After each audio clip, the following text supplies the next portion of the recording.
Okay, Ricardo Esparza, take it away. Hello, everybody. I want to thank you for attending today's session with Marianne. And we would like you to share in the conversation that we've been having since 1989, when we both started working together with I would say about 8 other practitioners who came together to work in the area of what we call rehabilitation medicine, or today would be called behavioral health. I've known Marianne since that period of time, and we've had a dialogue regarding the spiritual pathway related to brain injury. And I want to share a little bit of context with you to provide you with something more about Dr. Keatley, Marianne, beyond just her 43 years of experience, her many years of working in the hospital, her ability to work in private practice with hundreds of patients over time, and also just to give you some other tidbits that might be helpful in terms of giving you a sense of her presentation, but also importantly, how she can speak to you through the patients that she has seen over time. I'm essentially a witness to much of what she's going to be presenting today. And I would like you to share in that experience. Here's a couple of tidbits that I think you need to know about. Marianne's spiritual path most likely began in discussion with her brother, who was a Sufi or interested in the Sufi tradition. From there, as she was growing up in college, she went through a concussive experience, which gave her a sensitivity to much of what patients are going through because of her own personal experience. Later, during her rehabilitation, she was very directed about using her experience, amongst other things, but also she decided to go into speech and language therapy to assist patients in a wide variety of ways. Lo and behold, she became the director of clinical medicine at Boulder Memorial Hospital. And I think an important point for both those of you who've been patients, but also those of you who've been therapists or in the clergy, Marianne has the experience of seeing things that many of us in our own training never got to see. One of the most important things that I believe that have contributed to today's talk is that she saw people when they came into the rehabilitation unit after a heart attack, stroke, car accident, whatever brought them to the rehab unit. From there, she was able to see how the brain functions, how consciousness is expressed, and more importantly, how to get people better. From there, in 1989, she went into private practice, and from there, over time, she's been a tremendous advocate for the brain injured population, starting the Brain Injury Hope Foundation. Today, the director, Joanne Cohen, is visiting with us, and it is called the Brain Injury Hope Foundation, which provides funds for people who have brain injuries through multiple ways, but she'll tell you more about it. And also, I want to tell you something that's also very important, that her work has been honed through the experience of going to court. When she goes to court, she is seen as an expert witness. And the most important thing that I want to put a voice to in this introduction is that I've spoken with many of her patients through the years. Overwhelmingly, Marianne is seen as an advocate, a tremendous person in terms of the work that she has done. And today she is going to give voice to much of what all of the patients have taught her over time which she wants to share with you. With that, I'll let Marianne go from here. Thank you, Marianne, for allowing me to, say a little bit about you. Anyway, I thought I'd start out and tell a little story about a client that I had a number of years ago, because this sort of captures what happens with this type of injury. This was a young woman who was driving a food service cart down the highway, and she was unseatbelted because they didn't really require seatbelts in commercial vehicles at that time. And as she was driving along, her truck was too high to go through an underpass. So she actually hit the top of the underpass, and it damaged her vehicle so much that it wasn't drivable.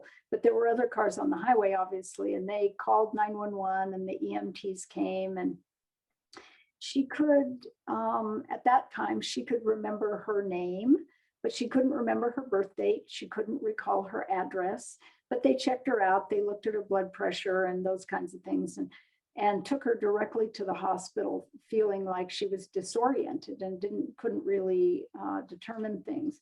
So they went to the hospital, and the hospital did a CAT scan and said there was no damage that they could see, no problem. And they provided her with what's called a head sheet and some medication because she had headaches and back pain and neck pain and those kinds of things. They gave her some meds, gave her a head sheet, which said, if your symptoms get worse over the next few days, come back to the hospital or call your doctor, and be sure to make an appointment with your doctor. So they discharged her. She left the hospital, and they didn't really diagnose her with a concussion because her CAT scan was normal. And so she left, but she couldn't figure out really where she was or what was happening. So she left the hospital and she started to walk home. She didn't know what to do. So she just started to walk, and she thought she remembered sort of where she lived. As she was walking along, her phone rang and she picked it up, and it was a friend of hers who said, well, what are you doing? And she explained to her that she'd had a car accident and that she was walking home. And so the friend said, well, look at the street sign where you are. Tell me the name of the street where you are, and stay there. Don't go anywhere else. I'll come and pick you up. So the friend went home, took her home, and stayed with her overnight. And she woke her up several times, which is the obvious protocol for a concussion, and woke her up and just kind of tracked her throughout, the next period of time. But she had to go to work, so she left. The client had a son who wasn't old enough to really take care of her, but could pay attention. So the patient started sleeping more and more and more. She was exhausted and in pain, and she couldn't really go out, so people would bring her food. She couldn't tolerate sound. She couldn't tolerate light. She was very, very injured. And yet this really wasn't picked up by the hospital. The average time in Colorado to diagnose a brain injury is 14 months. So that's, I think it's getting less nowadays since the Afghanistan war and the Iraq war. People are really being able to get a diagnosis a little bit earlier. But the patient eventually went to her doctor, who sent her to a physical therapist. And the therapist treated her pain as best she could. But that was sort of it until eventually she was referred to me. And she started telling me a story, an interesting story about how after the accident, she went to the events, and then since she didn't really know what was happening, and she was an art student, she didn't really get to finish school. She lost her job. She had trouble feeding her son, doing things like that. But she started painting because she was a painter. So she would paint the walls in her apartment. And then she had cans of paint. She didn't have canvases. So she would paint the walls, and then she would take a picture of them And then after a couple of weeks, she would paint over them. And then she would paint them again and again. And this went on for months and months and months, probably 8 to 12 months this went on. And one day she left her apartment. She decided she would go outside and get the newspaper. And she went outside and there was a lot of snow, kind of like we have up here, but there was over 3 feet of snow. She walked out the front door and she said it was so beautiful. She couldn't even process it. It was so beautiful because there were no people out, no cars. And it was just like this white linen. And she went outside and she said, sorry, Ricardo was talking. She said, I thought this was the light of God. And I couldn't figure out if I was alive or if I was dead. And it was really a result of the injury that she couldn't process that. So that's sort of a typical story of what has happened in the past for people. People are getting more astute at understanding they've had an injury nowadays, but it's still not, it's not very good. And the thing that's interesting is every 90 seconds in the United States, someone sustains a traumatic brain injury. And that's, I mean, that's a couple, like 2.8 million people a year sustaining mild to moderate traumatic brain injuries, and many of those aren't diagnosed. But some of the symptoms that go along with this are headaches, visual problems, inability to focus your eyes, dizziness, vertigo. Sleep disturbance is a big one. People talk about how they sleep a little while and then they're awake.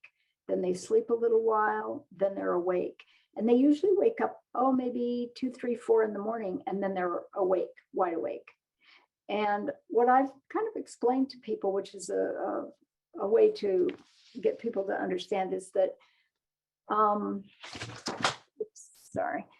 that sleep disturbance is sort of like a new baby.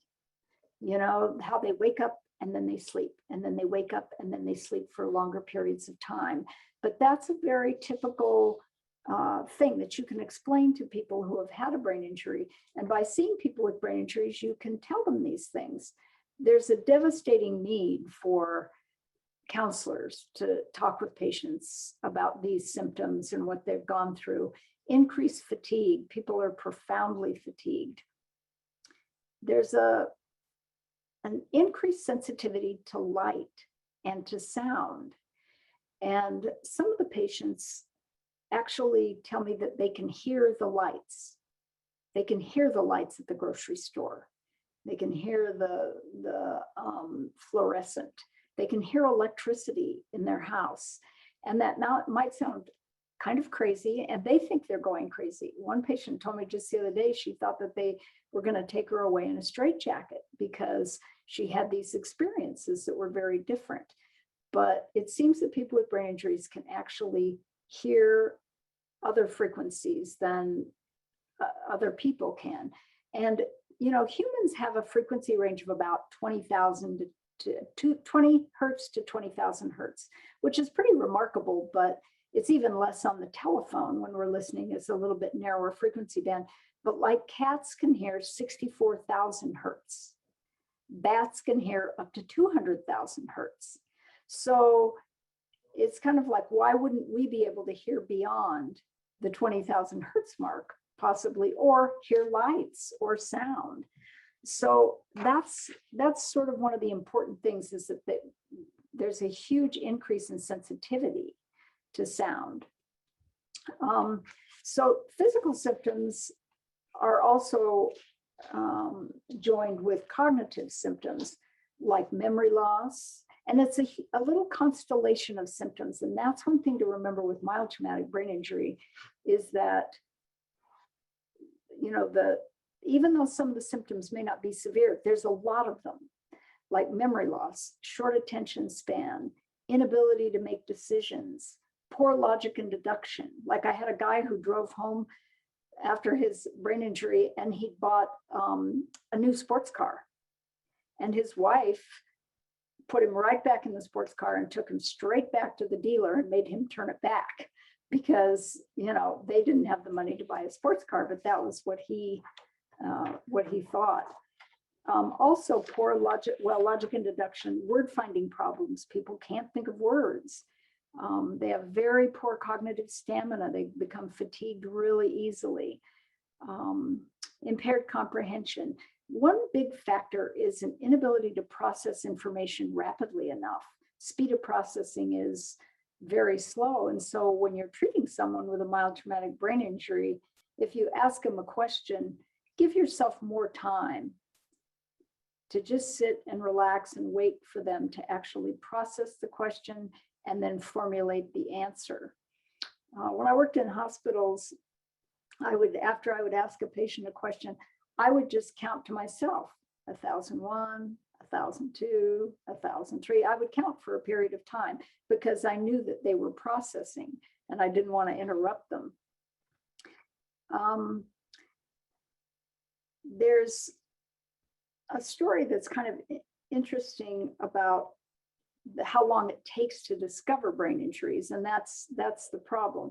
If you guys remember the Oklahoma City bombing in 1995, the Alfred P. Murrah building, I mean, very, very devastating. And during that particular horrific event, not only was the Murrah building damaged, the adjacent building was damaged. The windows were blown in and people were blown back from their desks and things like that. Those individuals, by and large, didn't suffer the same level of physical injuries that were suffered by people in the Murrah building, but they definitely felt the impact. And with blast injuries, the impact comes to the blood. It actually goes through the bloodstream, and that's how the neurotrauma occurs.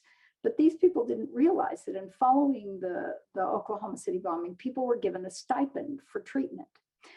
What happened was that a lot of the people that were in the adjacent buildings gave their money to people that had injured their limbs or were having surgeries and things like that. They gave them their stipends so that those people could get treatment because they were injured so much worse. But what happened is that those people lost their jobs, lost their spouses and families. They lost their homes. And many of them started living in a little tent city along the river in Oklahoma. And a number of years ago, people from CSU, I believe they were occupational therapists, went down to Oklahoma and started interviewing and screening the people that were living there following following the blast.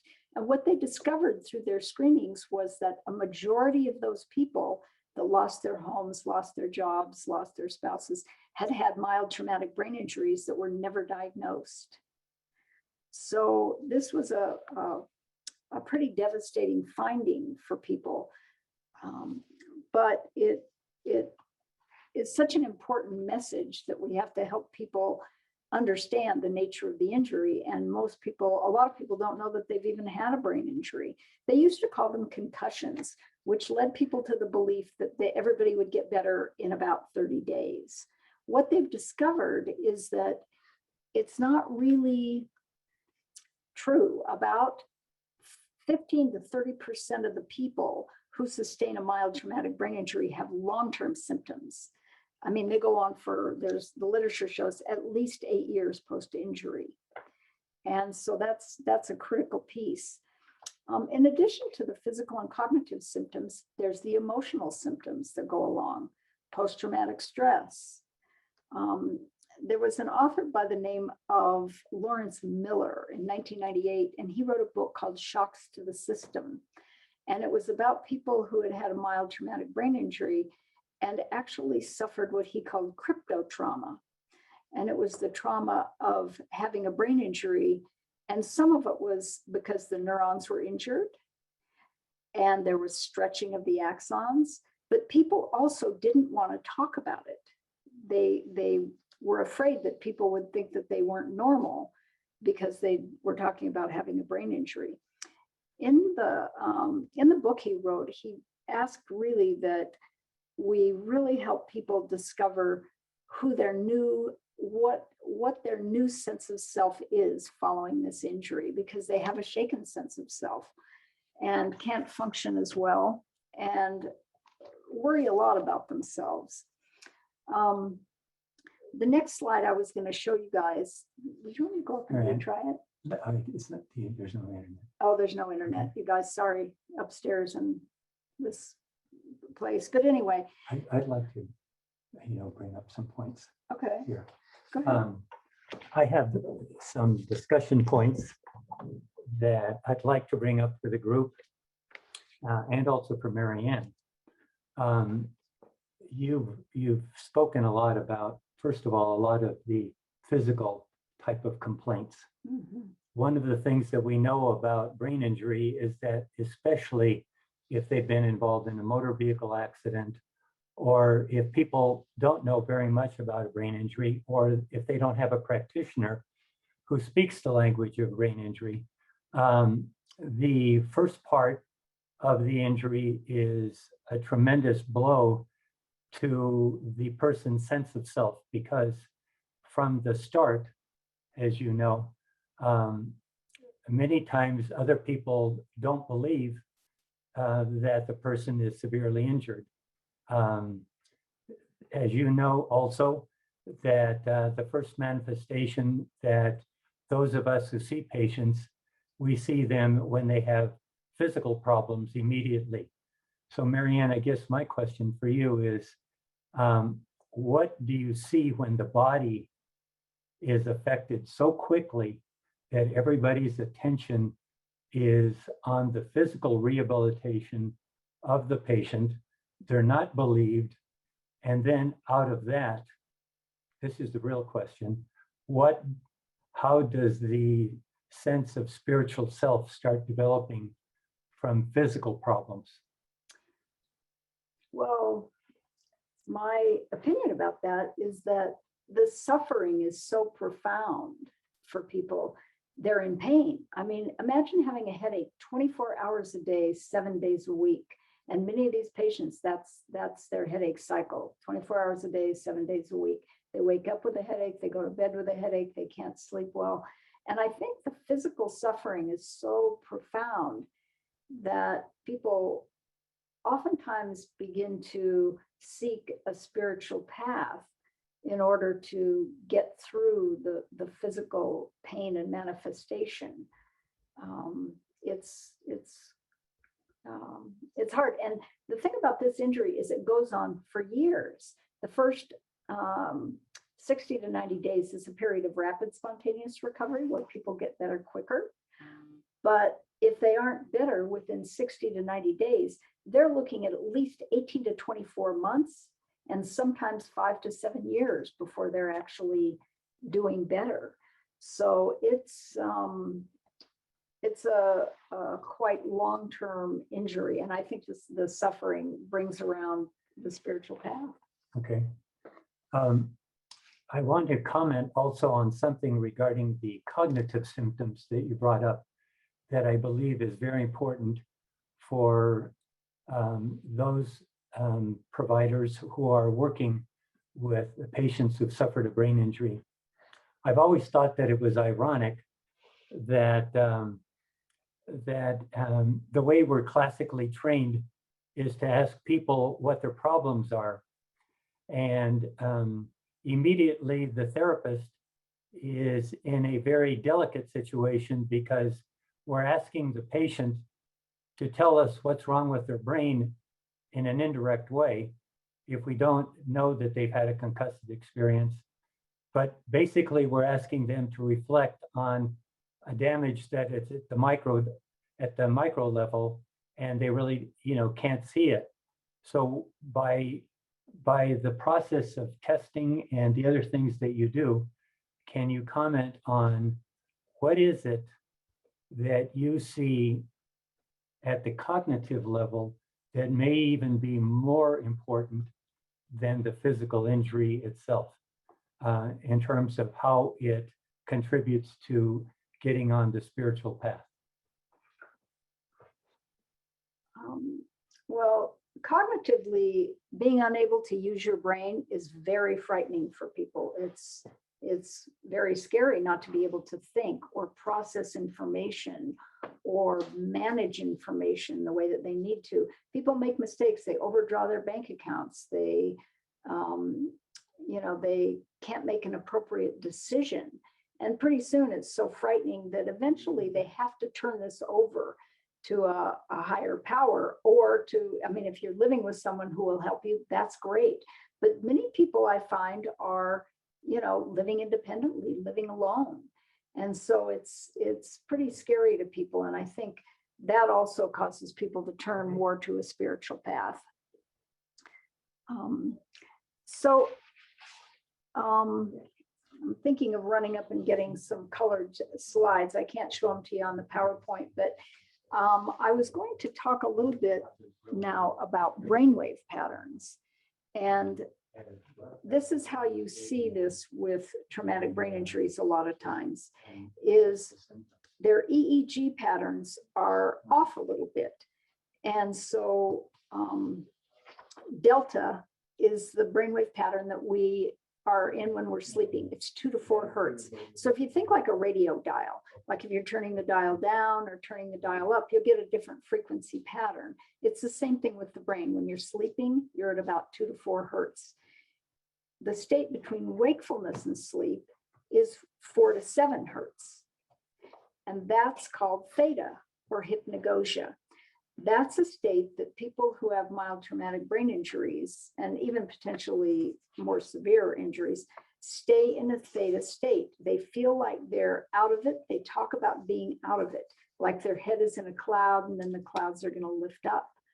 But they feel very disconnected from their bodies.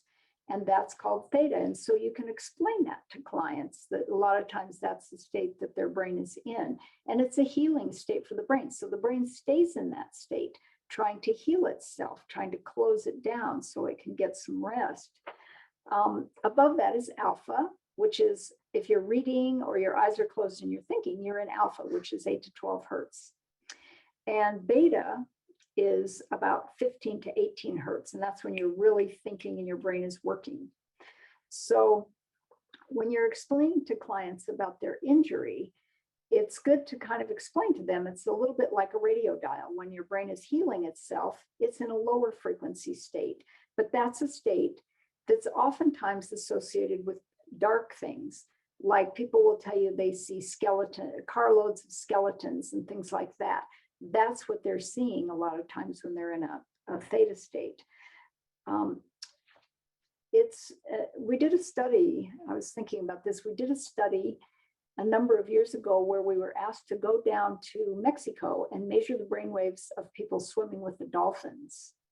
So we flew down, took our little EEG machines, and a number of patients who had cancer, brain injuries, and other types of symptoms went down to participate. They were more interested in swimming with the dolphins than getting their brainwaves looked at, but we looked at them prior to and after the fact.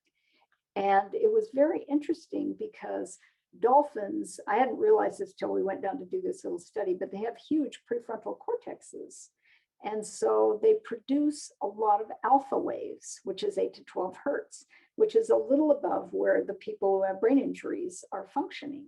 So people got in the water, they swam with the dolphins, and the dolphins would sometimes single people out. It was very interesting to watch.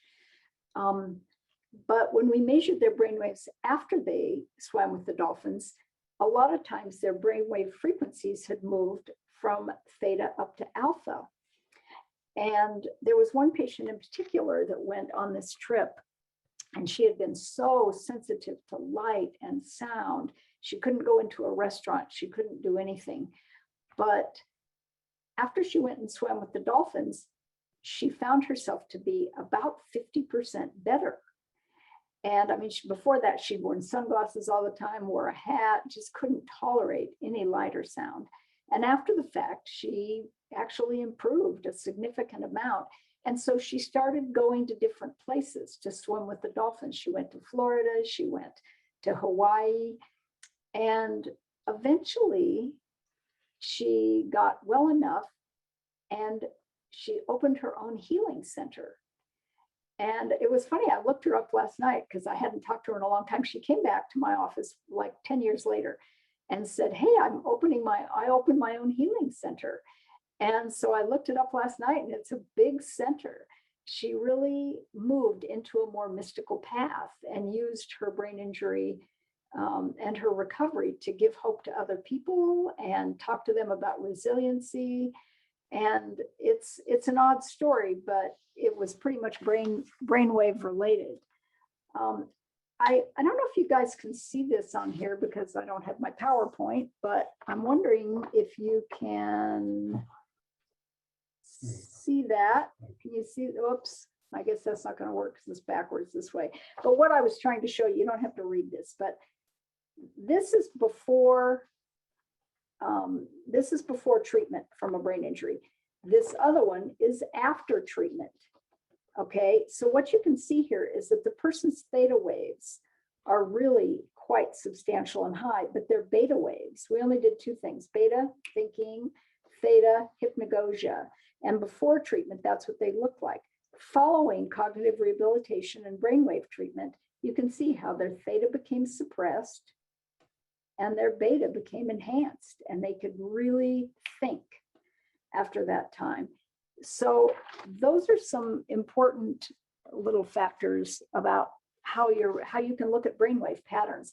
People love that because they could actually see their brain on the screen and they could understand, what to do. And it's, same thing with standard biofeedback. You can look at the muscle tension. Evie knows that. She's sitting there watching, but you can measure muscle tension. You can measure hand temperature. You can measure skin conductance. And it's very helpful for people to see it.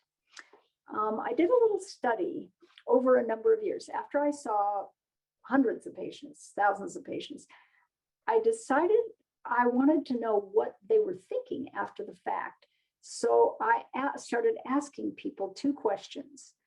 One was, if you had the opportunity to live through this injury again, would you do it? And fascinatingly, everybody but one person said yes, even though it was 2 or 3 years post-injury and they were still having some symptoms. They said yes, that they would do it. One woman said no, and just to explain why she said no, she'd had a previous accident where she'd had to have her arm amputated. But after that, she became a one-armed real estate agent, a one-armed hairdresser. She did all these things. But after this injury, she was in a very low impact collision and people didn't believe her, but she had a very low impact to the back of her car. And she was so dizzy and so nauseous and so disoriented for so long that she could barely function and she was suffering. And she said, no, I couldn't do this again. But then she came back to me about 5 years later and said, hey, I just wanted to come by and tell you I would do it again, because she reached some levels of spiritual awakening that really helped her. So the second question I ask people is, what do you believe that the reason or the purpose for the injury was? First one is, would you do it again? And what do you believe the reason for the injury was? And without question, everyone said that it set them on a spiritual path of awakening, so that it was like an evolution of consciousness for people, that they could wake up and realize that there was more to living on the earth than what we did every day, getting up and going to work and doing those kinds of tasks, which are of course important, but they were seeking more spiritual awakening. I'd like to comment on this particular point that Marianne is bringing up right now. I think it's for many therapists and people who've worked with patients who've gone through experiences like patients who've gone through a brain injury, have been very delicate about opening up these kinds of questions, in part because our training through the years has been to, or at least I'll speak for myself, to be more protected or boundary setting with our patients. And also, when I was in training, many of you who've been around for a while would know this, that most of us never were trained in terms of how to open up the experience, the religious or the spiritual experience of people. And now I think that's changed. And as a result, I think that more patients are ready to speak about these issues because there's so much in the media, and also they have a yearning. If I've seen anything through the years, Marianne is touching on a spiritual yearning, which we believe, those of us in practice believe that people have. That's a yearning to evolve through the injury. Not everybody will state it like that, but sooner or later, there's this thirst to go beyond of what they know. Because remember in the beginning when Marianne spoke about the physical and cognitive issues that came up, there's a real insult, so to speak, to the sense of self. Many people call that the ego or the small s or whatever, but it's the sense of self or who we think we are in the world until you can't think like you used to think, or you can't function on a daily basis like you used to. And as a result, some of those factors provoke this yearning, which I believe questions that you as therapists can ask. And Marianne was trying to get to those by bringing them up in terms of at least her experience. What's interesting is that so many people talked in spiritual terms rather than in symptoms terms at the end of their injuries and at the end of their treatment. Yeah, that's. It'd be interesting to see what other practitioners think about their experience in this particular area. Yeah. So what people said that they gained from the injury above everything else was compassion for other people. They said they'd never really thought about what it would be like to have what we call an invisible injury. You can't see this injury. And people say, well, you look fine, so you must be fine. And that's not really the way it is. And one thing, we would never say that to someone who told us they had cancer. We would never say, well, you look fine, so you are fine. But it happens a lot in traumatic brain injury. So compassion is a big one. I was thinking about a story of a boyfriend, girlfriend I treated who are now married. So they did get through this, but she had a brain injury in a car accident, a mild traumatic brain injury, and she was quite lovely. But she couldn't tolerate being inside. She couldn't stand sound or light. And her boyfriend he had an airplane. He was a pilot part-time. And so he kept wanting her to go up and fly with him, but she couldn't tolerate the altitude in this small plane of his. And so she kept turning him down, and he was very upset and not even actually all that nice about it. And so he came with her a couple times to treatment and tried to kind of understand it, but really wasn't, getting it. Well, one day he went to work. He was working part-time for UPS, and he went to take a big box from overhead, and it actually fell and hit him in the head, knocked him down, and he lost consciousness briefly. And when he woke up, it was just brief. When he woke up, there were all these golf balls bouncing around him. It was actually had been a box of golf balls, and it had fallen open. And he thought that was kind of funny, but he really was disoriented. He didn't know where he was or what was happening. They took him to the hospital, and he had suffered a traumatic brain injury. But in his quest to get better from the injury, he actually said to me, this was the most horrible thing. He said, I can't believe how unsympathetic, uncaring, and actually even mean I was to his girlfriend. And he really got it immediately after that. But they ended up getting married. So all is well. People say that they learn humility. When their brain doesn't work, they learn humility, how to become more conscious and not quite so judgmental about things. One thing that they said, people say that they get is a knowing beyond analysis. There's things that they know about the world now that they didn't really get previously. There's a gratitude for life, spending more time with their children, having to slow down, not having to do as much. People talk about lowering their expectations for what they need to get done and how rapidly it needs to be handled. There's also a faith in the fact that things will be okay because they have to live through so many hurdles with this type of injury that eventually they feel like, that, okay, I'm going to make it through this and things will be okay, no matter how bad they get. So that's another factor. Besides patience and endurance, think about being injured and having it take anywhere from 2 years to 8 years to actually feel like yourself again. But then all of a sudden it's like, wow, this is amazing. Or being in extreme pain or headache pain 24 hours a day. And then all of a sudden the pain stops for a few minutes. It's very enlightening for people.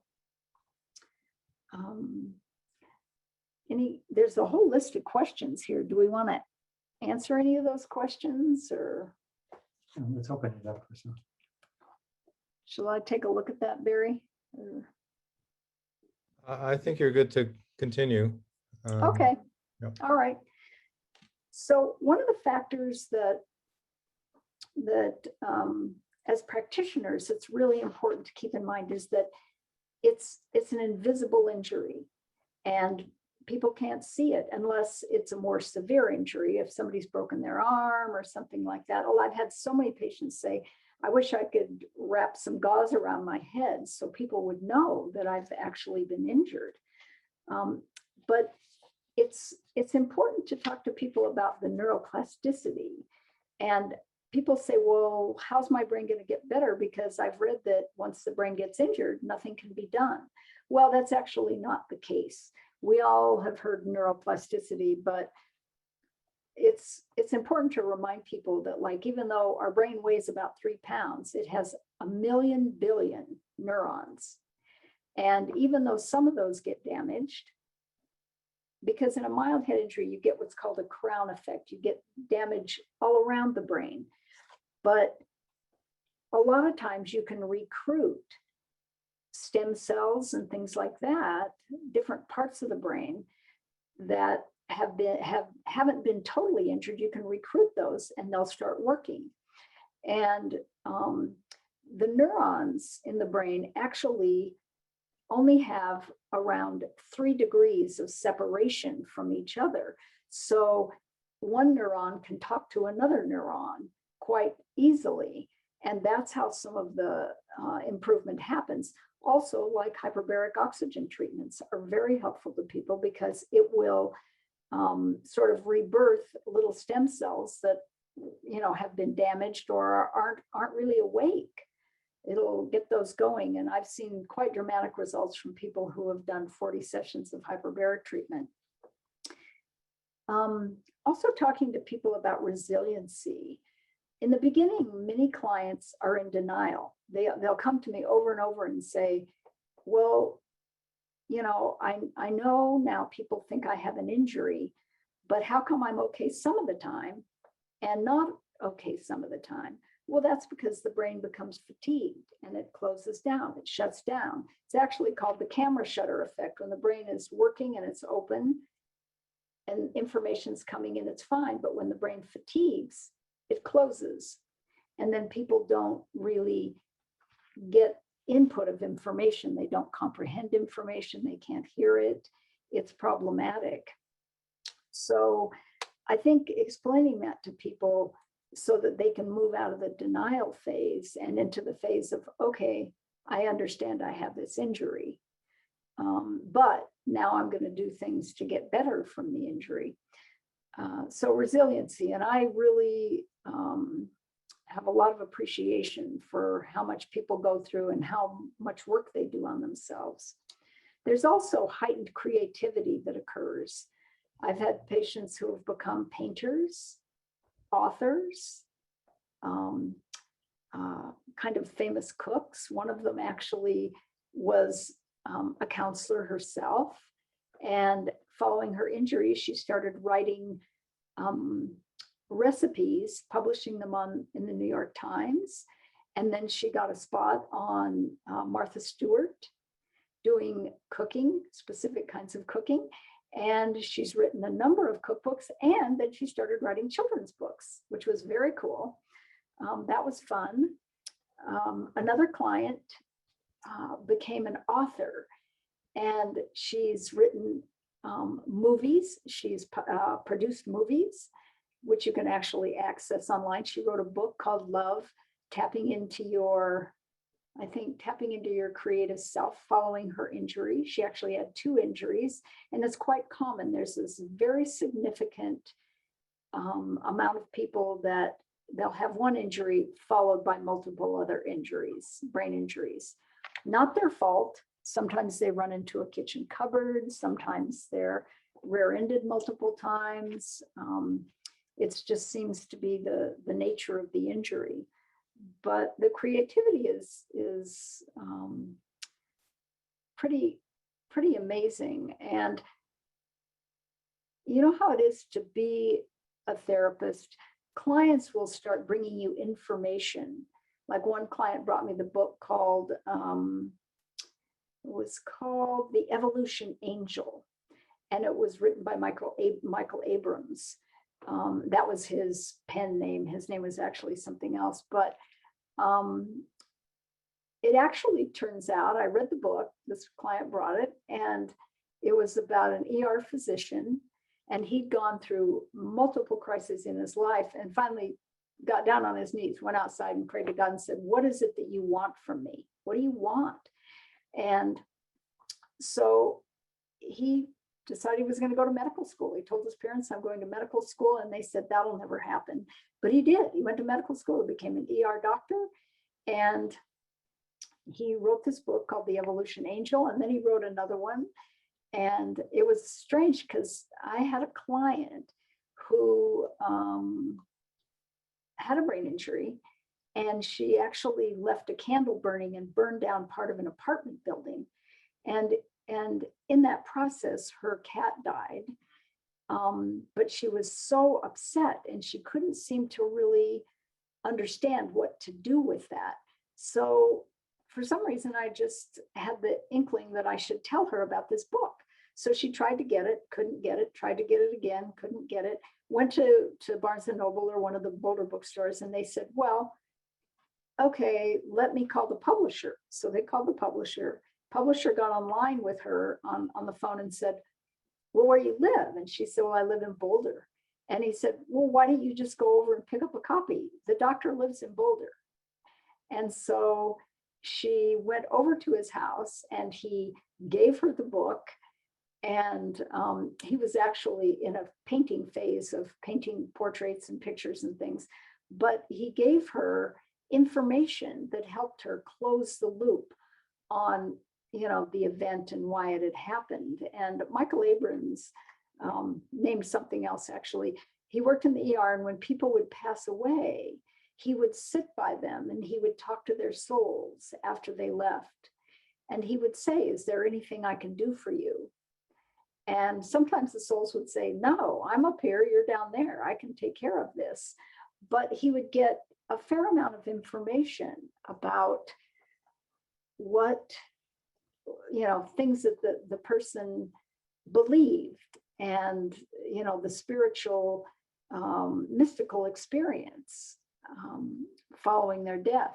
So that was an interesting book to pass along. And then the book by the client called Love, Tapping into Your Creative Self, is the whole premise of the book is how do you bring love to the earth?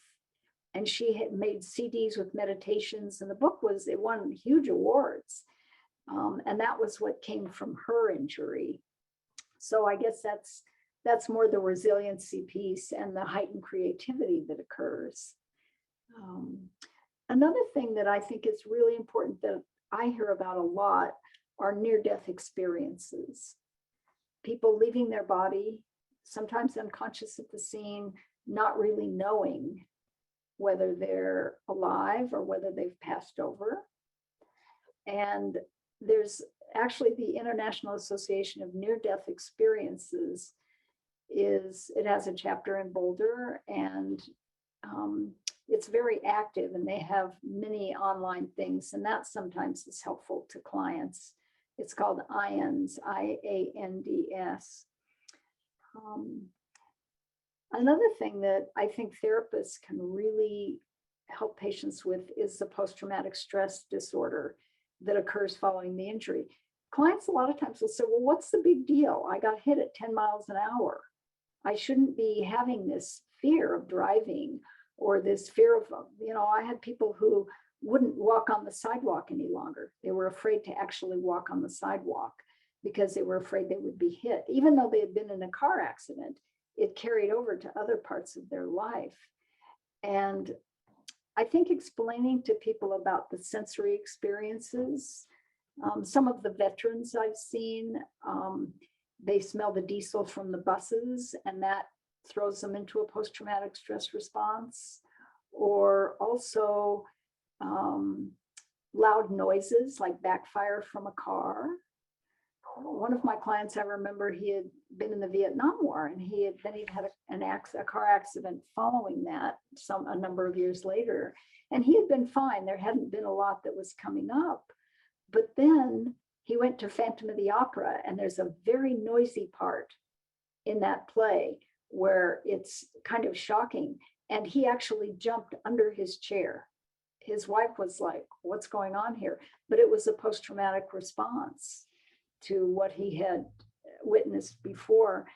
Lots of clients that I've seen have benefited greatly from somatic experiencing, EMDR, and brain spotting in particular seem to really allow people to manage some of the trauma.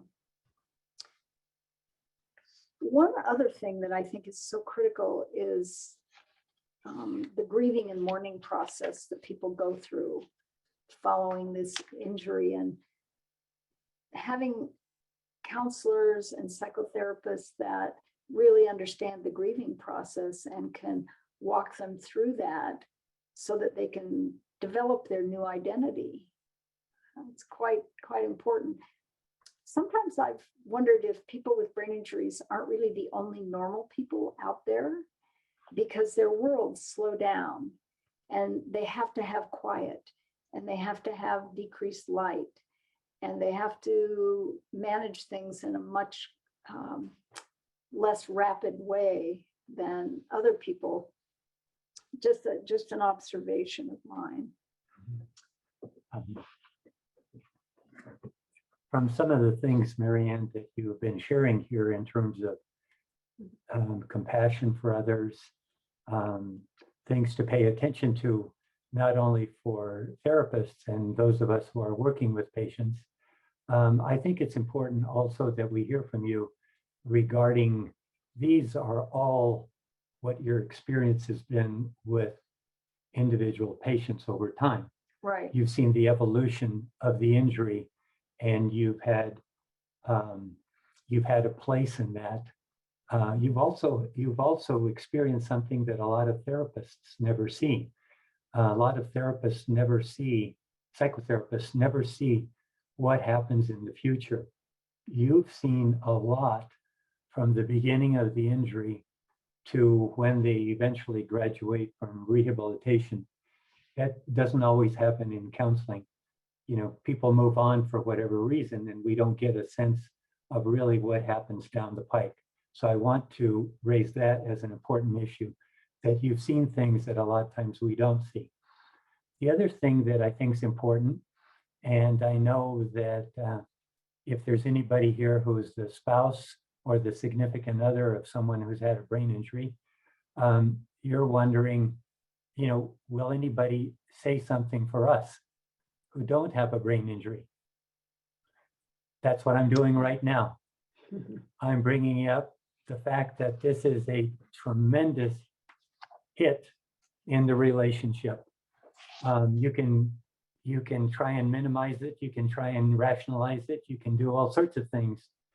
But many patients have told us, both of us, have told us just straight to our face, I didn't sign up for this. I'm out of here. There's no tolerance for what they face. It's very frightening for people to be in a relationship with someone and then all of a sudden, especially in the beginning, this is not the patient, this is not the person I knew. This is somebody different who's much more angry, who's much more, he seems lower functioning. He doesn't self-initiate, and I can't feel his love any longer. And it's a tremendous crisis for the relationship as this person is going through their own evolution regarding how they're going to cope with the injury. So for Marianne, I was wondering if you can share with us what 2 or 3 things stand out in terms of what would you tell the spouses or the significant others of those who've had a brain injury? Well, I tell them to be nice. You know, it's very important to be nice, because a lot of times, like the golf ball guy, you know, that actually happened to him, you know, and he needed that compassion from his girlfriend, wife, eventually. But really be patient and set up systems that work for you as a couple. You know, I've worked with lots of people from a cognitive standpoint. I'm not a counselor. I'm a speech language pathologist, but we would work on setting up systems. Like if the person who was injured was the person who managed all the money in the household, we would have to really make some rapid adjustments, because many people overdraw their bank accounts and they don't remember to pay the bills, or they forget to transfer money from one account to another. And for a long time, I could get the banks to write those charges off. They were understanding and kind of nice themselves. But then the banks turned around and said, no, we're charging you whatever, $12 or whatever for every overdrawn check. So it became a bigger situation, but also participating in the rehabilitation process by bringing family members in. They can help do some of the work cognitively, and it really helps everyone to do that. I think it's important that we've also seen that the injury itself can be a trigger for the other spouse or significant other to get on their own path. Because one of the things that happens real early on is that the alignment between people gets disrupted in the way that they've known each other. And in some ways, they have to do a redo. So, you know, obviously it's way beyond what can happen in one counseling, you know, one particular counseling. This is also probably one of the important reasons to refer a couple for counseling, at least on a brief sessions, so that they can realign during the process of the injury. Yeah. I think that sometimes clients are afraid to talk to the significant others and people that are close to them about the things that they're experiencing, because it seems so, I guess I'll use the word crazy, you know, feeling like people won't really understand it or will think that they're crazy. And I talk to people about things like the dark night of the soul. What's the purpose of this suffering that you're going through? How do you transcend that? How do you use that to actually enrich your life?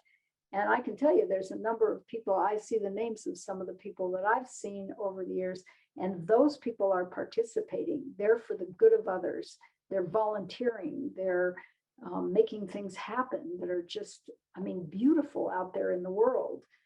I just saw a gentleman the other day, and he said to me, if I get better, and then he said, well, when I get better, he was already several years post-injury, he said, I'm going to figure out a way to give money to people so that they don't have to, you know, not be able to get the treatments that they need. And that's a critical piece. The heightened sensitivity that clients feel goes beyond like just being able to hear other things, hear more. People tell me they perceive the feelings that other people are having around them. And I was thinking about that when I was writing up these little slides. We went to a little lecture on conversations with God. It was at one of the local churches, and we just went to listen to it. And there were pretty many people there. And when I looked over by the back door of the church, one of my clients then was plastered up against the wall, like literally her hands were holding up against the wall, and she was right by the back door. And when I saw her the next time, I said, hey, I saw you over there at the talk. What was going on? And she said, I could pick up so many feelings from other people there. And I could feel it. Like if there's somebody angry in the room, people feel that. Even if the person's not saying anything, they can feel it. And she said, I had to stand by the door so that I could run out if I needed to. But that's one thing. And also having a sensitivity to what people are thinking. Sometimes clients say to me, well, now I can pick up what people are thinking sometimes. And that feels very scary to me. One of the teachers I treated, and she was quite young, she said, I don't like this and I don't want this. I don't want to be able to have these feelings of knowing what other people are thinking. And she told me the story about how she would go to school and she would know what had gone on with the children in their households. And that was distressing to her. And one day she went home, and all of a sudden she got the hit that she had to go next door and get the woman next door and her baby and go to the hospital. So she goes and knocks on her neighbor's door and says, come with me, get your baby. We have to go to the hospital. And I don't know, the woman must have trusted her. She didn't know her very well, but they went to the hospital and the baby was failure to thrive. She was only about a month old, but she wasn't getting any nutritional intake. And the hospital was like so grateful that this woman had talked her into going to the hospital because the mother thought she was really doing everything that needed to be done. But the client of mine who suffered the injury, she was pretty sharp. She really knew how to plan things and do things, but she said, I don't like this part of knowing something that's beyond. And she said she was never like that prior to the injury. So that's another thing that's great to talk to people about. Getting people to understand that they're not alone. There's resources out there. There's the Brain Injury Hope Foundation, which was an organization I started with Kay Jones many years ago, and now Joanne Cohen and Gayan Brandenburg are running it, doing a great job. And we give people money for food, rent, and utilities.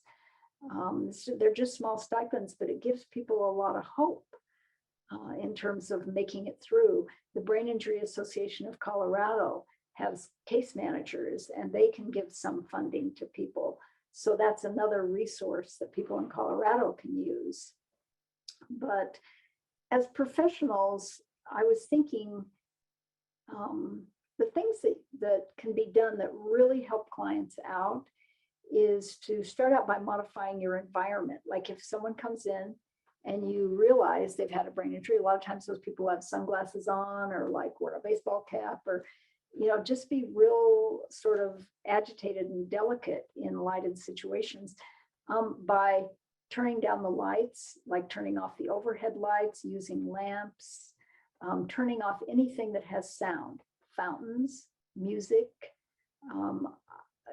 It's funny, I used to have this little clock in my office, and it was just one of those little tiny ones, but my clients with brain injuries could hear the ticking of that clock. And I would tell people, well, just pick it up and, set it outside the door when you come in.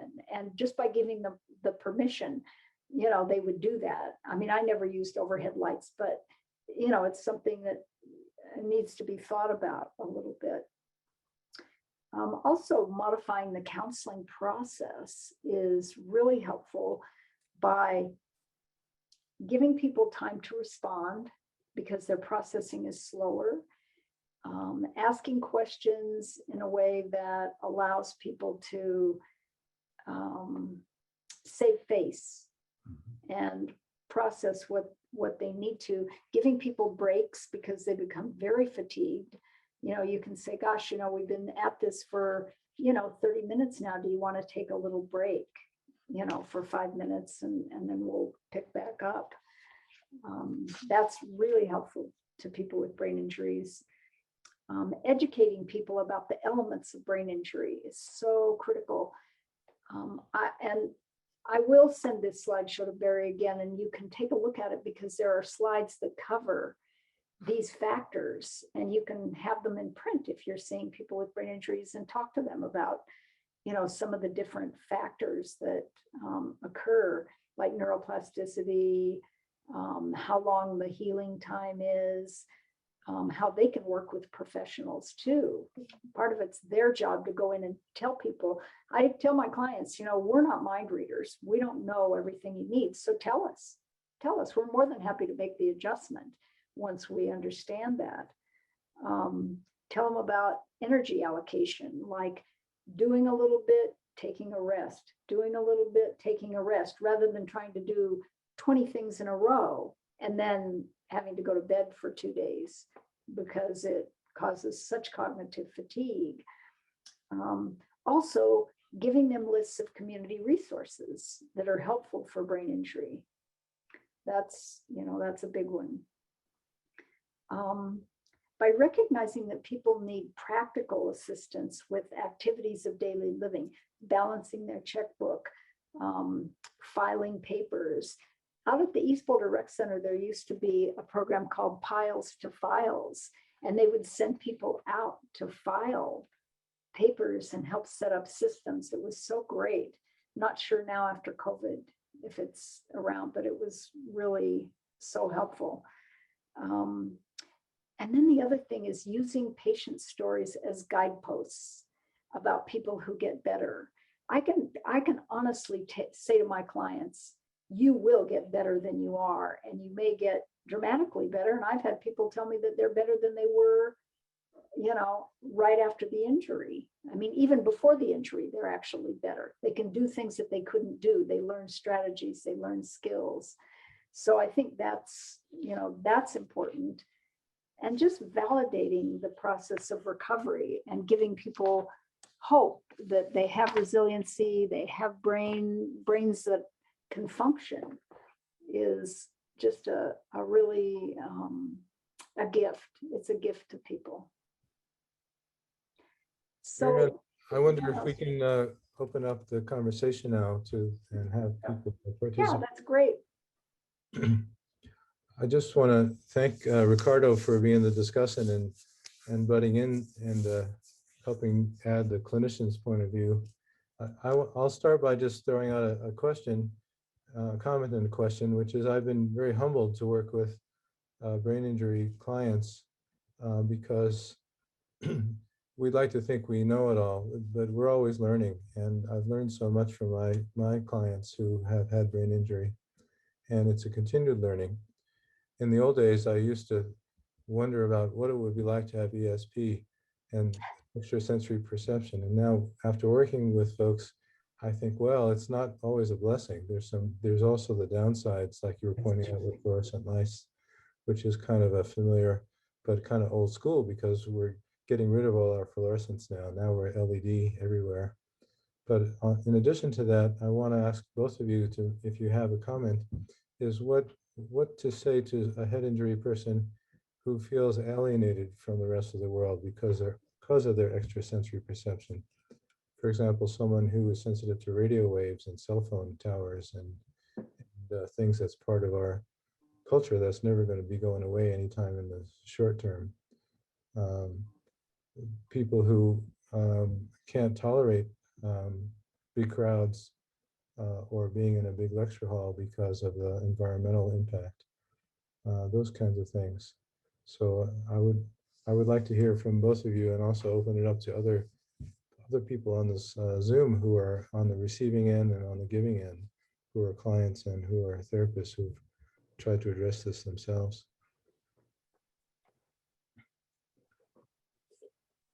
Do you want to, do you want to Well, respond? My thought is that it's normal to have these sensitivities and high perceptions, because the brain has been altered during its healing process. It has to accommodate to that. And people need to accommodate to the environment, to change everything that is problematic to them. Like if visual stimulation is problematic, they may have to take the paintings off their walls and all the little things off their tables and things like that, and to ask for what they need. I oftentimes tell people, bring in your significant others, bring in your friends, all talk to them about, what goes on. And a lot of times, if a spouse doesn't really believe that the injury occurs, they're like, oh, this person just doesn't want to work. And I'll be like, well, did they ever want to not work before? And they'll say no. And I'm like, well, what are you talking about then? Everybody loves to work. They like to make money. They like to, be out in the environment, meeting people. So I think counseling the family members is one thing. Barry, I think that it's very important to, like Marianne said, to bring in the significant other to help normalize some of what they're seeing. It doesn't mean that it's going to be easy. But one of the things that I think the therapist can be helpful with is to reframe things. For example, in many near-death experiences, if there's anything that comes back from those who've almost died that we've learned from other authors, is that there's still some learning that needs to happen. When you reframe the experience of the injury as a learning experience, not only for the patient, but also for the spouse, it takes on a different texture, so to speak, versus just a constellation of symptoms, going to doctors, having to, and this is a big point, having to defend your injury. A lot of people forget that this is one of the few injuries or illnesses or traumas that people have to defend. Because if this occurs in a motor vehicle accident, for example, or on the job, there is a possibility that it's going to be under litigation.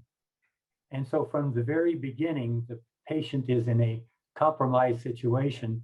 They've experienced the injury, and now, so to speak, they have to prove to others to get something so that they can get the health care that they need. It's a loop that goes back and forth, and you can well imagine the doubters who say that therapists basically indulge the client, basically make them sick, and that this really doesn't exist. And if it does exist, it's an adjustment disorder. It's not really a traumatic brain injury or something more significant that's going to impair a person's life. And I think it's very, very important to reframe the experience that we're in this together. There was one episode where a couple that Marianne had seen, I remember that the wife was crying, and I asked her directly, what is it that you want from him? And she looked at him and she said, all I need to know from you, John, is that you are trying to get better. That was the most important thing for her, that he was trying to get better rather than indulging himself, so to speak, in these symptoms that she had no control over. Thank you. Anyone else want to comment? What's been your experience?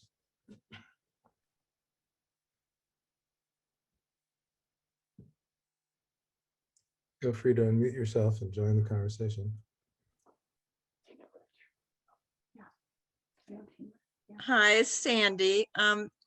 Marianne, a lot that helped me was when I went to that eye specialist that anybody I've talked to hasn't known about it, that where I was seeing double, or when I would read, I would miss whole blocks of speech and things, which really impairs your ability to work. And especially if something says not instead of do something and you do it, it is not conducive to good health or your job. If you could go over some of that, because I don't think on the brain injury, people expect you to not see as well, or it's doing it, but they don't realize that you need to see another specialist. And it can be helped. When I went with those little kids, it was some kind of eye therapy, and I went with little kids for quite a while, and we were all getting better, but they had to do certain things to retrain your brain. If you could go over that a little bit, I think it would help some of the other people too. Sure. It's actually called visual optometric treatment, and it's done by a visual optometrist. And like in Boulder, there's Dr. Rebecca Hutchins. In Denver, there's Dr. Lynn Hellerstein, and there's other doctors, but they actually can diagnose whether your eyes are able to converge or diverge or track if you're having trouble reading. And it's very helpful. It's a big part of therapy, and many doctors don't know about it, and some doctors don't believe in it, but we see tremendous improvements. And a lot of times, if you have dizziness and nausea or vertigo related to your injury, it can be related to your ears, but can also be related to the fact that your eyes aren't working right. And so, Sandy, I think that's a really good point to bring up. Vision therapy is diagnosis and treatment is important. And regular ophthalmologists obviously don't know about it much. It's people who deal directly with brain injury. Thank you. Anyone else want to chime in? This is a side thing you mentioned earlier on. In Oklahoma, the blast injuries came to the brain through the bloodstream. Yes, it injures the brain. You get it actually, the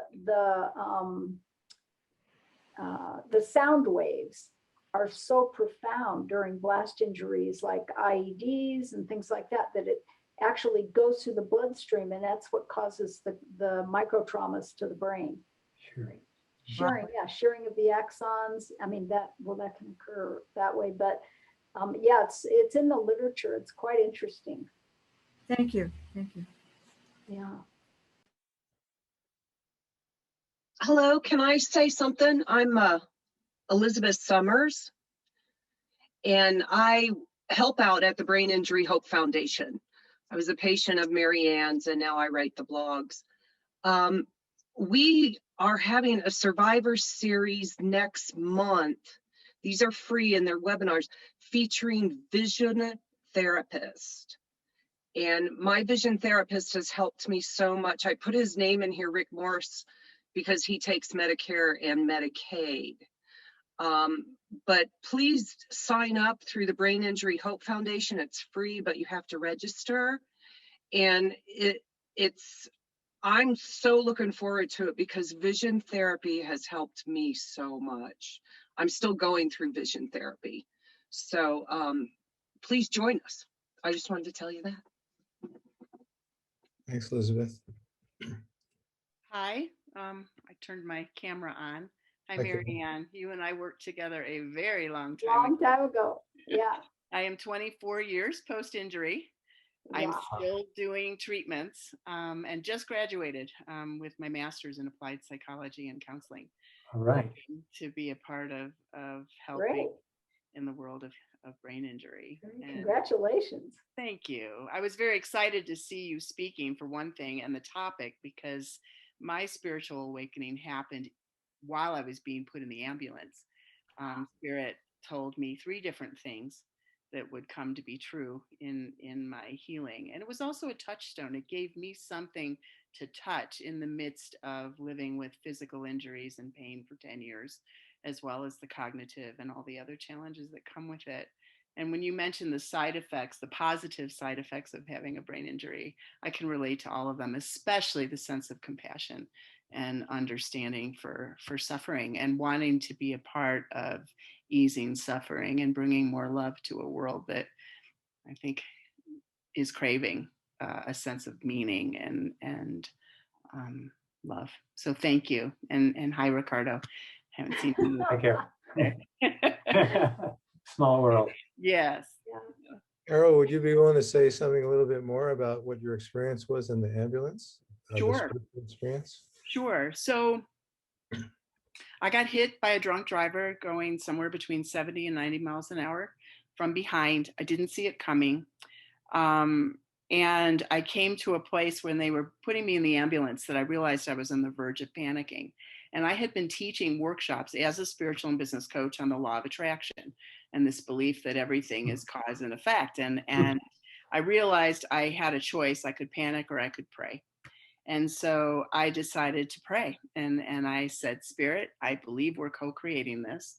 Can you give me a hint as to what we're up to here? I had no idea that, I realized now I was in shock. I had no idea I had a brain injury. And very quickly, I heard three things. One was slow down. And I remember giggling and saying, you got to be kidding me. I used to be a stockbroker in Miami and I'm now in Cowtown, Colorado. You got to be kidding. And I heard the words, you'll understand. And I realize now that I went from going, 120 miles an hour, living very much as a type A, adrenaline-based achiever, to learning to slow down and live at a much slower pace. And that, yes, I had to learn to slow down. It took me a while. Number two was I noticed that I was very uncomfortable with the paramedics getting me into the ambulance. They were putting me on one of those gurney, flat boards, and I remember thinking if I could say what was on my mind, I would say, you know what, I got this, guys. I know I might have a broken neck. I know I'm pretty injured, but I can get myself into that ambulance. Thank you very much. Of course, I didn't say that. And I heard, you are going to learn how to receive. And I came to learn that as a woman, especially, and as a wounded healer, I'm really good at giving, but not very good at receiving. And having a brain injury is a crash course, so to speak, in learning how to let people help you, which closes that circle, between the giving and the receiving. And then the third thing that I heard was that I was going to have a chance to heal my wounds around being adopted. And today, by the way, is my 58th birthday and also the anniversary of the day I was relinquished at birth for adoption. I had no idea that I had been living in trauma my whole life. And, I came to learn about trauma, having had a brain injury.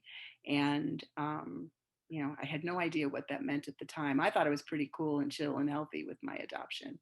But I came to learn that I'd been, traumatized in utero even. And so here I am 24 years later. And part of my work in graduate school was writing and researching adoption trauma. And that's another place I'd like to do some sort of work or be a part of. Wow. So that's my story, my short end of the story. But Thanks so much for sharing that. Great. There's plenty of lectures on head injury. We're trying to focus on the psychological and spiritual aspects of the process, and from the therapist's point of view, and also from the client's point of view, or from the patient's point of view. So appreciate, Carol, your comments. Anyone else have a similar experience or would like to share? Tina?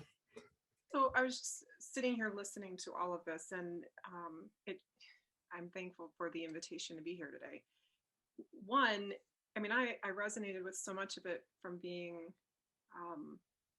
someone who's experienced an anoxic brain injury and maybe TBI of a mild nature. But I'm listening to all this and convinced beyond measure that my husband has this. And as we navigate through this process and our own healing, and some of the words that you shared today were what was it? Reframe the experience for the spouse, and I wrote, and for the injured person. And until the last couple of weeks, my husband has been stuffing his own personal experience with me, and finally shared a couple weeks ago. And I was very thankful, because I have been getting what I need from other people, so that when he finally expressed, I didn't take it personally. I've been waiting for this moment. But what I wanted to know is, as I listen to all of this, and I hear the counselors and I hear the therapists, and I listen to some of the resources that you all offered up for various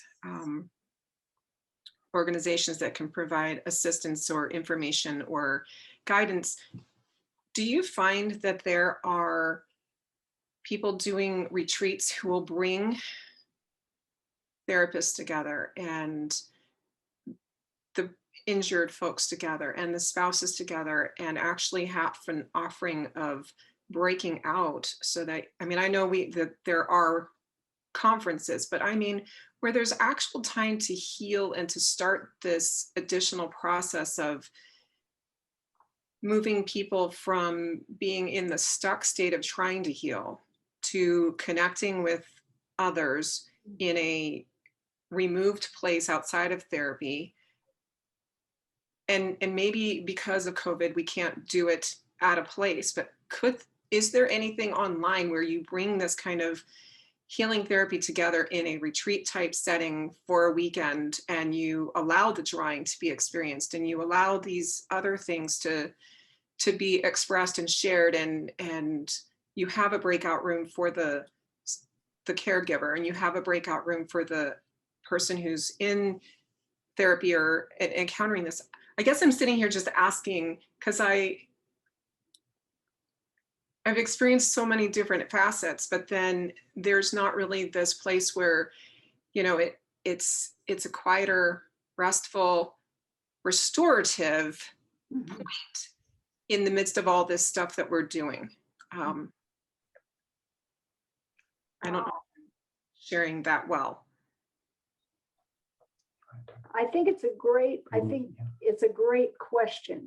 I mean, it's great, Tina. And no, I don't know anybody that's doing that, although I don't think it would be that difficult. Ricardo and I used to run groups, men's groups we ran, and their spouses came in, and it was lovely. It was just lovely. And people did,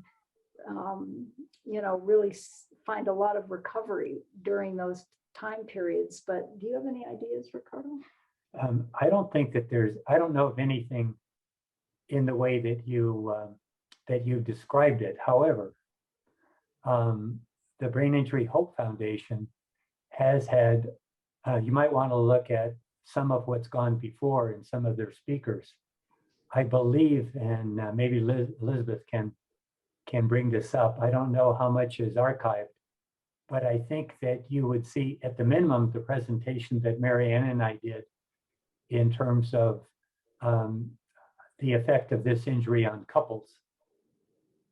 And there was a tremendous response to that, because a lot of times the significant other is not included in the therapies. Everybody sees them as extra or ancillary, or, thank you for being here. But it's too important not to see it on a regular basis. In my own practice, I regularly saw the spouse, because it gave me a different view of the brain injury, and also about what was going on in terms of the relationship before the accident and after the accident. I think it's important. A retreat would be fantastic. I think that could be sponsored, possibly. Someone could write a small grant. Those are some ideas. If you're interested, you can call us and brainstorm with us. Perhaps there's something out there. I also wanted to say thank you for the word alignment. When you made the reference to alignment between a couple before the injury to what happens afterwards, there's a lack of alignment. And just a brief thing, my husband and I had almost similar, well, not similar injuries, but the injuries occurred 4 months apart, but took almost a year to really understand what was happening with us. And so we're both walking through this journey, but Right. the word alignment made a big impact on me just now, because I'm like, that's what's going on. And so Yeah. I'm excited for how this may impact how we move forward together and finding purpose in what has happened to us and how to use that to help others. So thank you. Thanks for letting us. I was in a mindset group sponsored by Love Your Brain. I put it in the chat. And, as a person who had a stroke, I asked if I could be part of it, because Love Your Brain really focuses on people with traumatic brain injuries. And there were 2 caregivers in there, and they do things in person, but they also do things online. And I found it very helpful to listen as a person with a brain injury, to listen to the caregivers, because the person who cared for me was my sister. I'm single, and somebody put something on there about they're taking applications. They're actually starting Love Your Brain for caregivers. And I wish I could do it just to understand what caregivers go through, because, I was trying my darndest to make sure I was doing everything. I got things like do your drills, do this, do that. And some days I just get tired of it, but I know unless I get better, they're still going to have the load that they have. And I just yesterday took the next step, I think, to what's really the biggest load people have in my care is driving me around. So I've done vision therapy, and I realized how I had to really start advocating for myself, because who told me I couldn't drive? And I started going to the doctors, and I did my vision therapy, but I actually thought something else was helping me more, and I got approval. But I do agree with the neuro-optometrist, because that's who I was going to. But I took my first lesson on my own, because I wanted to ride with a professional, to have somebody watch me other than me just thinking I can do it. And that gave me some confidence, but because that's the last hurdle. It's really hard being dependent on others. Yeah. Good for you. That's great. So I wanted to say something, Ricardo, on the Brain Injury Hope Foundation, on the blogs there, I've been doing it for about 2.5 years now. So Right. they go back to 2.5 years. And the one that you and Marianne, the seminar you did on relationships, is up there. It might be on the page 2 or 3. But go ahead and look back there. A lot of great information. And it was not just relationships between a man and a woman, your husband or your spouses. It was relationships with your family too, with your relatives. And because I live alone and my family's all back east, and I'm like, well, I can't come home right now. It's just like a huge family. I'm like, I can't go to these huge gatherings anymore, not at this time. And, people didn't understand. And that's where like you said, you have to advocate for yourself. Look, I can't do this now. So anyways, yeah, that's a great, it's the Brain Injury Hope Foundation has helped me quite a bit. And I started writing blogs to volunteer, because I was a journalist, and after the brain injury, I couldn't do the work. And the first year that I did these, I would be out for like 2 days after going to one of the seminars and taking notes. And now, after going to a seminar and taking notes, I can do other things afterwards. I might have to take a break, but Marianne just gave another one. What was it, on cognitive therapy? It was on memory and cognitive skills. Yes, and that one was really interesting. That one was very good information that's in it. And a lot of the blogs also have contact information to therapists, people who are alternative doctors. So it might be a good resource for you. Thanks. Thank you. Sure. I know there's a few therapists on this Zoom and a few physicians. I wonder if there's a particular comment or question to pose in regards to spirituality and treatment. One thought I had to stimulate the conversation is that if we lost a limb, we would say, well, you're still the same person. You just don't have that hand or that leg. When you have a brain injury, are you still the same person? And from the therapist's point of view and compassion, from a Buddhist point of view or existentialist, you want to say, no, who the person is who they are. And there's no addition or subtractions to the person. They are who they are in the present form and shape and size and color and capacity and heart.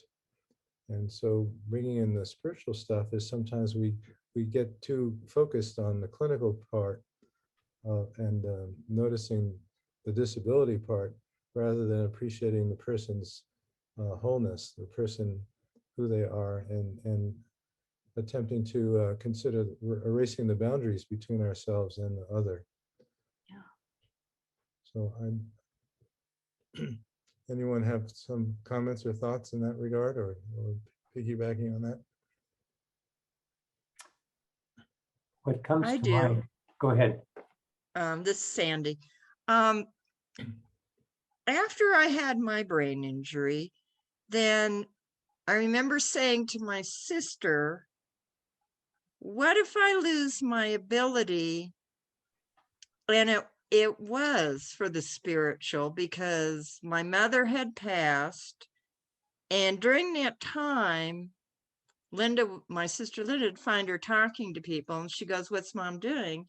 And I go, oh, she's talking to so-and-so and so-and-so. They weren't in the room. They had passed on.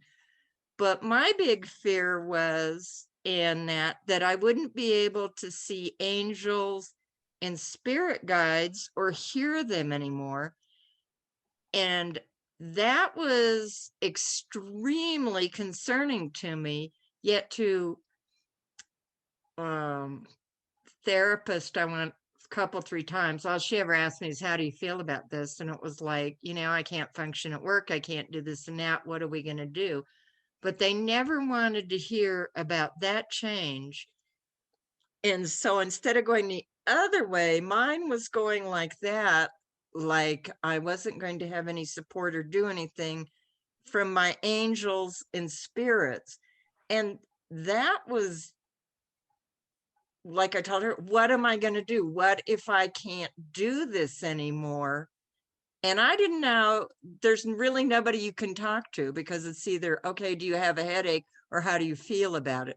Right. Well, I feel the same way I still feel. I still got a headache. I still hurt. I can't hear. Work's horrible. But now I've got this other dimension. And I didn't know if that had happened to anybody else, because the thought of losing your angels and losing that it was depressing. And it was frightening.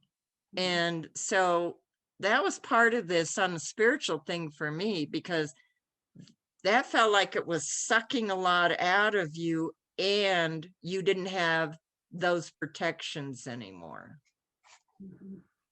Thank you. Thank you.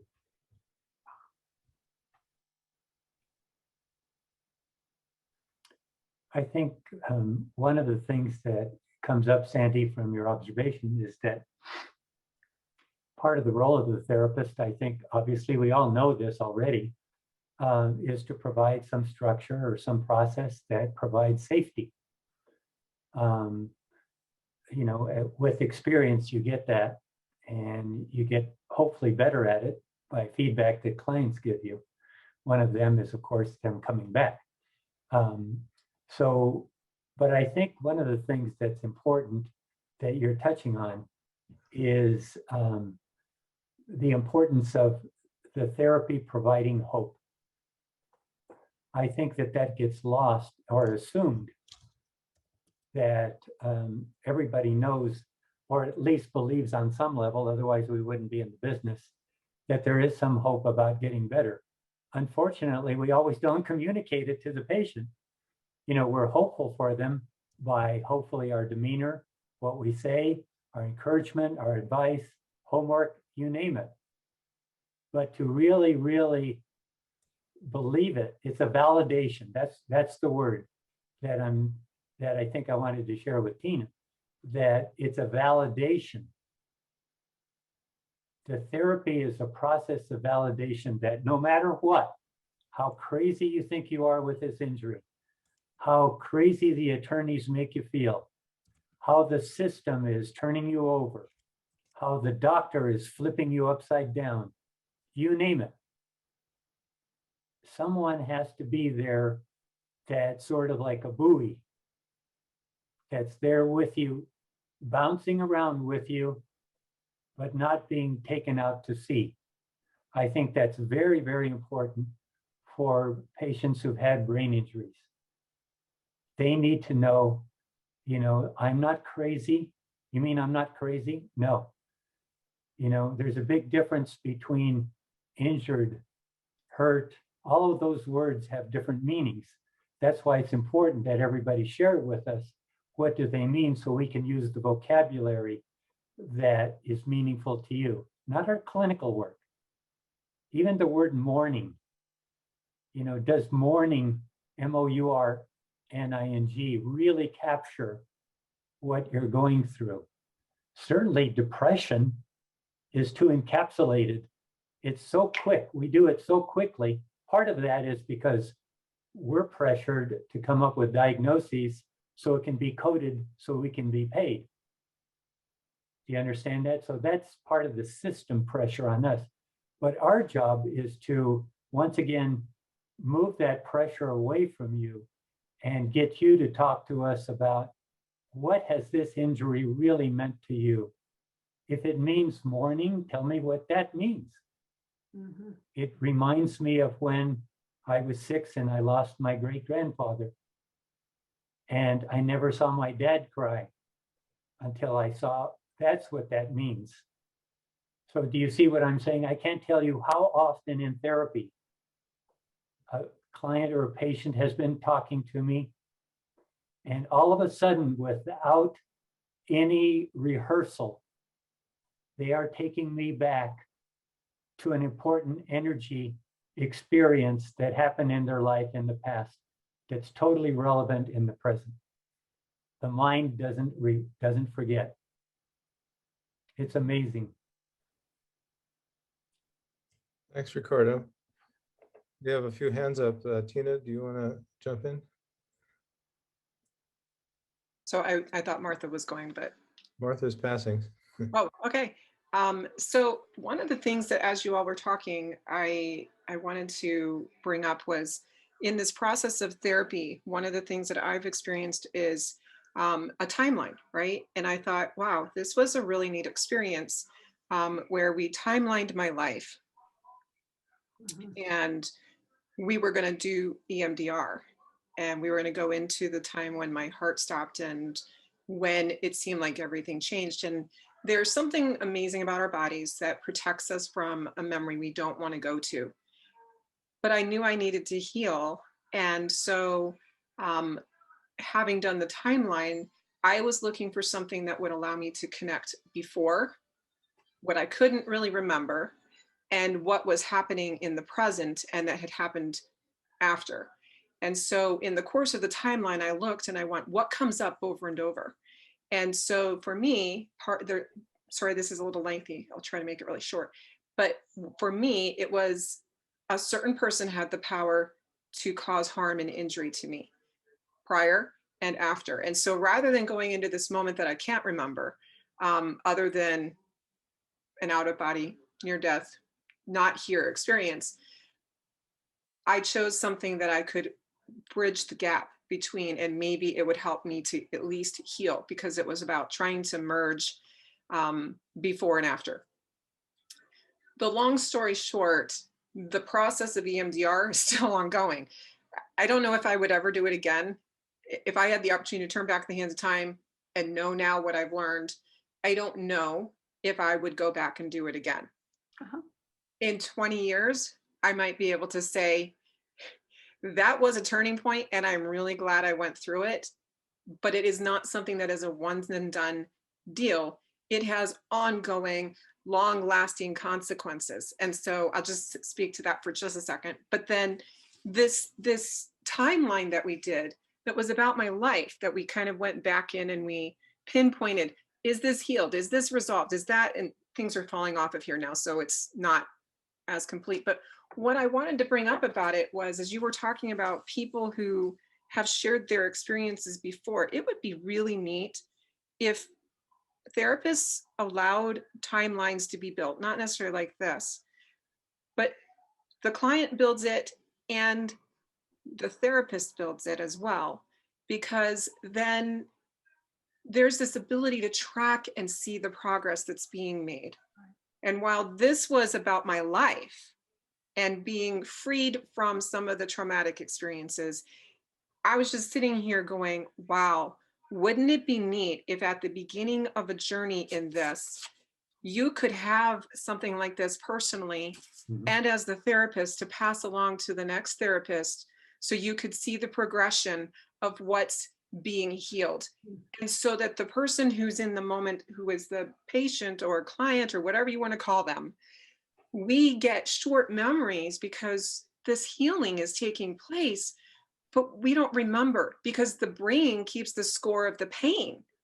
Right. But this keeps the score of, I'm making progress. This is pain, but there's progress, right? So if a timeline from when the injury occurs were to begin, maybe we wouldn't get sucked down into how long it's going to take, but we'd also, with the permission of patients having it released, we'd be able to see how the progression takes, and it would be a true journey forward. Because I remember someone saying to me, oh, Tina, in 3 to 5 years, you'll have it back. There's no going back. There's only moving forward. And I expected to be myself in 3 to 5 years, and I wasn't. And I will never be myself again.